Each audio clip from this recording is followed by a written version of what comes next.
I have to say, going on the red tea detox was one of the best decisions I've ever made.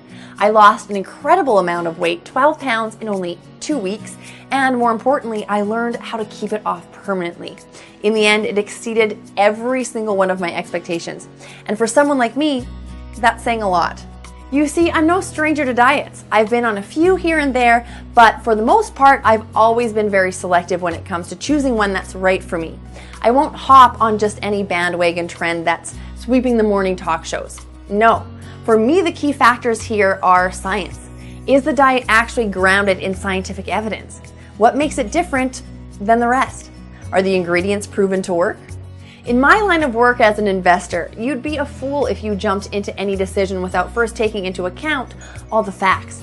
And when you think about all the time and effort that goes into following a weight loss plan, deciding on a proper diet is simply no different. As a result, Liz's red tea detox was absolutely perfect for me. It took me through literally everything I'd always wanted to know about how to lose weight. The biology behind it, the importance of certain nutrients, the influence of factors like stress and toxins.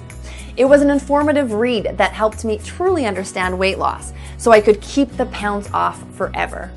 While I saw results after only the first week, this was more than a quick fix for shedding a few extra pounds. Instead, it was actually a long-term investment in knowledge that gave me complete control over my body's weight for good. And when you combine that with an easy-to-use plan and downright delicious drink, you've got a winner in my book. For someone whose life is driven by making smart decisions, there simply isn't a better weight loss program out there. Thanks for making a detox program that truly makes sense, Liz.